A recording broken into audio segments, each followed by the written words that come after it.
Beni dünyanın her bir yerinden izleyen vatanımın güzel ve değerli insanlarını saygı ve sevgiyle selamlıyorum. Değerli izleyiciler, kanalıma hoş geldiniz.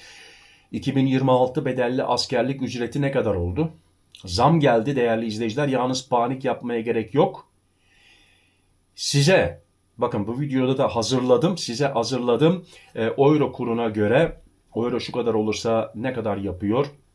Şu kadar olursa ne kadar yapıyor? Lütfen sonuna kadar izleyin videomu. Beğenirseniz bir like bekliyorum. Abone olmayan arkadaşlar da abone olurlarsa tabii ki sevinirim, gurur duyarım. Şimdiden hoş geldiniz diyorum. 2026 Ocak ile Temmuz döneminde, şimdi yani, geçerli olacak bedelli askerlik ücreti netleşti. Yurt dışında yaşayan vatandaşların ödeyeceği tutar belli oldu. Türkiye İstatistik Kurumu TÜİK, Aralık ayına ilişkin tüketici fiyat endeksi TÜFE verilerini açıkladı. Açıklanan verilerle birlikte memur maaş kat sayısına bağlı olarak hesaplanan bedelli askerlik ücreti de 2026 yılının ilk yarısı için netlik kazandı. İlk yarısı için değerli izleyiciler, öbür yarısı için tabii ki bekleyeceğiz. Sizler takipte kalın. Ben zaten peşindeyim böyle haberlerin. TÜİK verilerine göre enflasyon Aralık ayında aylık bazda %0,89 olarak gerçekleşti. Yıllık enflasyon ise %30,89 seviyesine geriledi. Kasım ayında yıllık enflasyon %31,07 olarak kaydedilmişti.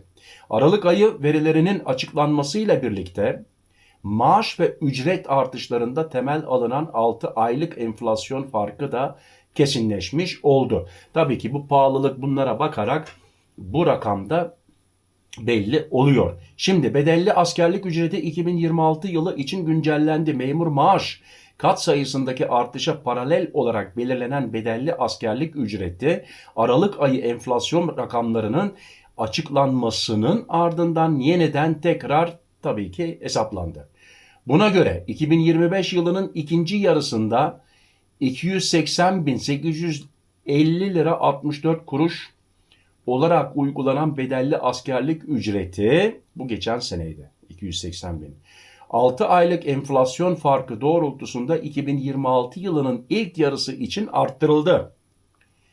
Yapılan hesaplamaya göre Ocak ile Temmuz 2026 döneminde geçerli olacak bedelli askerlik ücreti %18,60 oranındaki artışla 333.088 TL oldu. Evet, hepimize hayırlı olsun.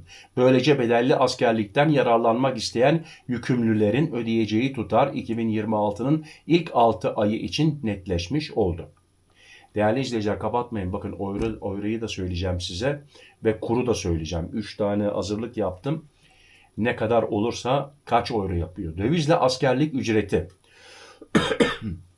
2026 yılının Ocak ile Temmuz döneminde uygulanacak dövizle askerlik ücreti ise Hazine ve Maliye Bakanlığı tarafından yayımlanacak genelge ile kesinlik kazanacak. Dövizle askerlik kapsamında başvuru yapacak yükümlüler, ödeme tarihindeki güncel kura göre euro cinsinden ödeme yapacak.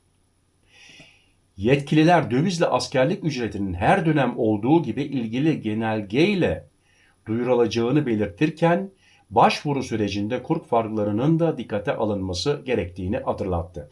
Tabii kura göre değişecek. Euro bazlı örnek hesaplama.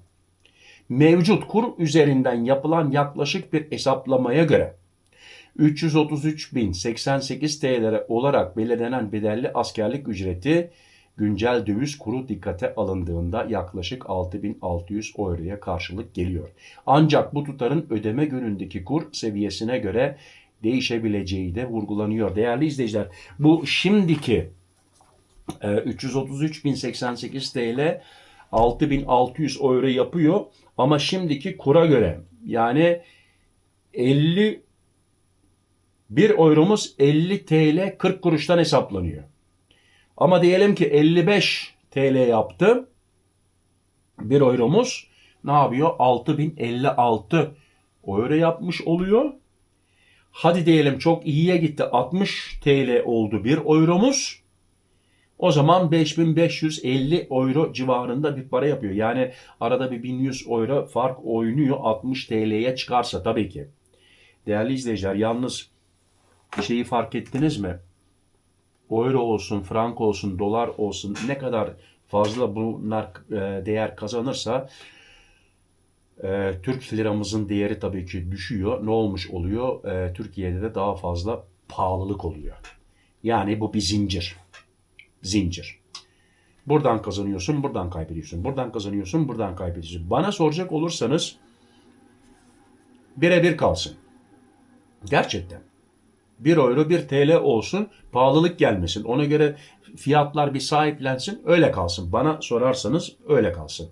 Ama tabii ki bu konuda düşünceler değişiyor. Bana yorumlarda da yazabilirsiniz. Lütfen kimse kimseye saldırmadan, kimse kimsenin canını sıkmadan, kimse kimseye hakaret etmeden lütfen rica edeceğim. Değerli izleyiciler, Sıla yoluna gidecekler. Sizlere de haberim var. Yoğun yoğun arkadaşlarımdan, yakınlarımdan haberler geldi. Sıla yolundalar. Çoğu geri dönüyor. Gelecek haftaya işe başlayacaklar. Kardeşim, abim, arkadaşım Murat, aman dikkat edin. Değerli izleyiciler, yollarda bazı yerlerde gerçekten yani yol durumları çok kötüleşti. Sırbistan iç tarafında çok kar var. Avusturya'da bazı yerlerde kar var ve haberlere baktıysanız, hava durumuna baktıysanız bütün Avrupa'da gelecek 3-4 günümüz gerçekten yani şiddetli kar gösteriyor. Onun için rica edeceğim, dikkat edin yollarda ve hemen arkasından bunu da söylemek istiyorum. Değerli izleyiciler, yani zannetmeyin karayolundan gidersek bizi aramayacaklar diye. İnanın bana, Avusturya'ya kadar iyi gidersin. Avusturya'dan Macar'a da geçersin veya Slovenya'ya da geçersin. Ama ondan sonra inanın bana değerli izleyici, gerçekten. Yani kendi gözlerimden her seferinde görüyorum. Beni de arıyorlar. Arama var. Aramalar var. Lütfen rica edeceğim. Para konusunda, altın konusunda bakın dikkat edin. Ve dün bir video hazırladım. Bir ay sonra bu hakikat olacak. Değerli izleyiciler, yani Avrupa'dan gidenler %30, %30'un üzerine bir de %20 KDV vergi ödeyeceksiniz. İsterseniz 20 euroluk bir şey götürün. Biliyorsunuz bu kanun, bu kural değişti. Dün videosunu yaptım. O videoya da bakarsanız sevinirim. Detaylı bilgiler orada. Ve bu Avrupa Birliği için geçerli %30 sonra %20 KDV.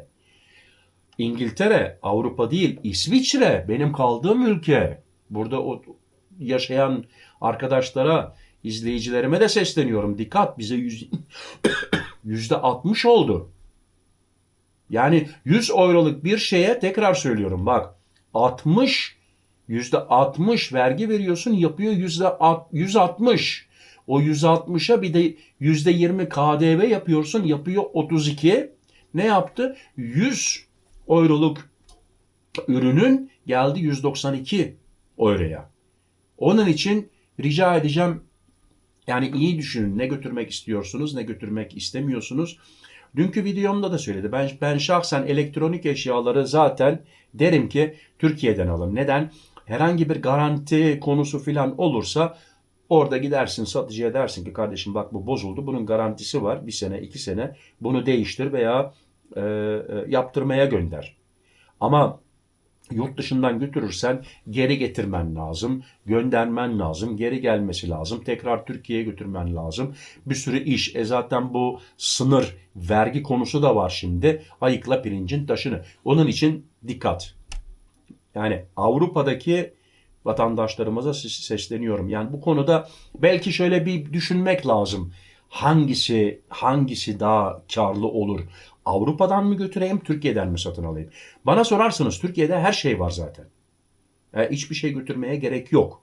Nasıl Avrupa'da her şey var, Türkiye'den bir şey getirmeye gerek yok. Türkiye'den zaten geliyor tırlarla. Ama tabii ki sen dersen benim köyümdeki peyniri ben hiçbir yerden bulamıyorum. O başka bir konu. Değerli izleyiciler, fazla uzatmak istemiyorum. Teşekkür ederim beni izlediğiniz için. Yorumlarınızı bekliyorum. Abone olmayan arkadaşlar da abone olurlarsa sevinirim, gurur duyarım. Şimdiden hoş geldiniz diyorum. Kendinize dikkat edin, sıhhatınıza dikkat edin. Sıhhatli kalın, benimle kalın. Hoşça kalın. Murat.